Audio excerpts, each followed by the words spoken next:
Veľa dievčat sníva o tom, že sa raz stanú princeznou alebo modelkou.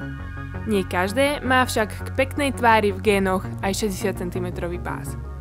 Málo kto ale vie, že i takéto dievčatá majú šancu na modelingovú kariéru. Fenomén plus size modelingu sa pomaly dostáva aj do našich končín. Spopularizovať sa ho snaží aj novovzniknutá súťaž Miss Plus Size, ktorej castingy sa budú konať v slovenských mestách v apríli. O súťaži i o samotnom plus size modelingu sme sa rozprávali s jej organizátorkou Barborou Čermákovou a začínajúcou modelkou Radkou.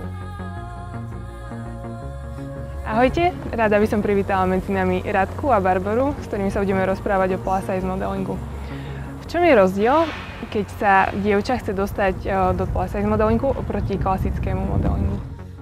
Ja si myslím, že nejaký ten veľký rozdiel tam nie je. Jediné kritérium, ktoré je rozdielne oproti normálnemu modelingu, je asi tá konfekčná veľkosť a možno tá veková hranica pri plus size modelingu je troška vyššie posunutá, nakoľko tie ženy, ktoré majú plnšie krivky, sú pevnejšie, aj tá koža je taká natiahnutejšia. To znamená, že aj vo vyššom veku nevyzerajú až tak staro ako normálne modelky, ale iné nejaké výrazné obmedzenia alebo zmeny tam nie sú. Aké sú začiatky plus size modelingu? Začína sa podľa mňa úplne rovnako, že najhlavnejšie si myslím, že je to, aby si vás niekto všimol a na úkor toho vlastne potom všetko ďalej postupuje, potom treba, aby si daná modelka alebo daná dievča spravilo nejaký book, potom ďalej tie fotky už sa odvíjajú od toho, aký človek si vás všimne, či nejaká agentúra modelingová, ktorá vás vie ďalej posunúť, alebo konkrétne nejaký človek, ako napríklad Barborka si ma všimla. A rozmýšľala si niekedy nad tým, že by si napríklad schudla a išla do klasického modelingu? No určite áno. Skrz toho, že som tanečnica profesionálna, aj vyštudovaná, mám konzervatórium tanečné, tak určite som chcela robiť modelku vždycky ako dievča v časopisoch. Som si pozerala, že je tá jaká pekná, že ja by som chcela. Snažím sa aj teraz chudnúť, len to mám zakázané. Takže uvidíme, čo ako ďalej, ale určite je to taká dobrá alternatíva pre dievčatá, ktoré sú tzv. Krv a mlieko, že vyzerajú pekne, že fakt majú peknú tvár, majú tú charizmu nejakú svoju, že môže tá fotka aj dýchať niečo, že nie je to len nejaká taká obyčajná tvár. Čiže určite si myslím, že je to veľmi dobrý spôsob, ako presadiť aj tieto ženy, ktoré si myslím, že sú veľmi krásne a určite u chlapov tiež si to myslia, takže. Existuje niečo ako ideálna veľkosť pre plus size modelku, napríklad nejaké miery alebo konfekčná veľkosť? Čo sa týka tej konfekcie, tak ako je to tak štandardne dané, že už od 38, už konfekčná veľkosť 38 sa považuje za plus size modeling, čo niektoré ženy dokonca až uráža, ale bohužiaľ akože v rámci toho svetového plus size modelingu je to takto ohraničené s tou spodnou hranicou a čo sa týka tej vrchnej, tak tam je to také skôr otvorenejšie, pretože ide o to, že či sa bavíme o takom akože úplne najklasickejšom plus size modelingu, ktorý má aj teda možnosť žena sa presadiť aj nejako v zahraničí, tak to je do tej konfekčnej veľkosti 46, maximálne 48,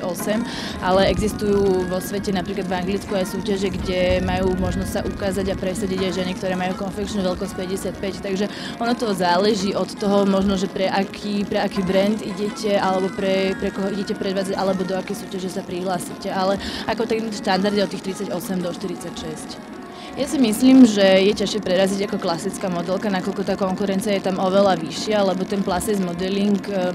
vo svete je už teda rozšírený, na Slovensku sa to ešte len tak prediera do popredia, ale stále je tých modeliek oveľa menej ako tých klasických modeliek, takže myslím si, že šanca presadiť sa v plus size modelingu je oveľa väčšia ako v normálnom modelingu.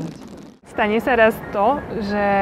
sa nejako zlúči ten klasický modeling s plus size modelingom, alebo že sa plus size modeling stane takým štandardom? Si myslím, že asi nie, lebo v niektorých tých makách módy podľa mňa bude stále trendy byť chudý,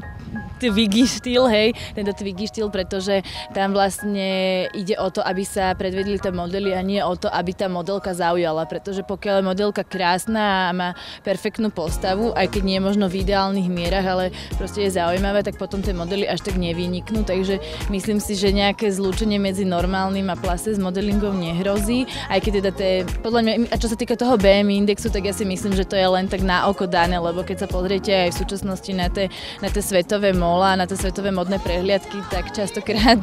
to nevyzerá tak podľa mňa, že tie dievčatá majú, že splňajú teda tú hranicu toho BMI indexu, takže nemyslím si, že by sa to nejako spojilo v budúcnosti. Myslím si, že stále sa to bude nejako rozlišovať, čo je fajn, si myslím, hlavne pre tie dievčatá, ktoré sa chcú uplatniť v jednej z týchto sfér modelingu.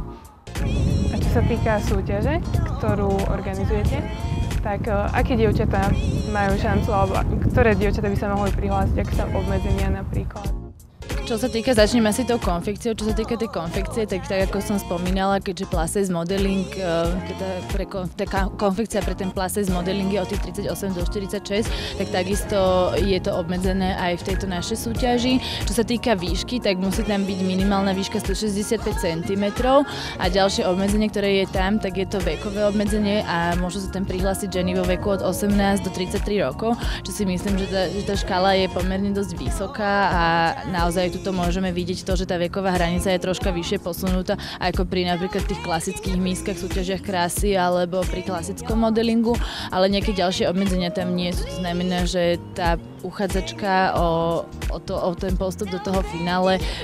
môže mať napríklad nejaké jemné tetovanie, môže mať aj dieťa dokonca, môže byť vydatá, takže nie je to až také obmedzujúce, ako to býva pri tých normálnych súťažiach krásy. Je na Slovensku pre plus size modelky nejaká práca, alebo musia za prácu cestovať do zahraničia?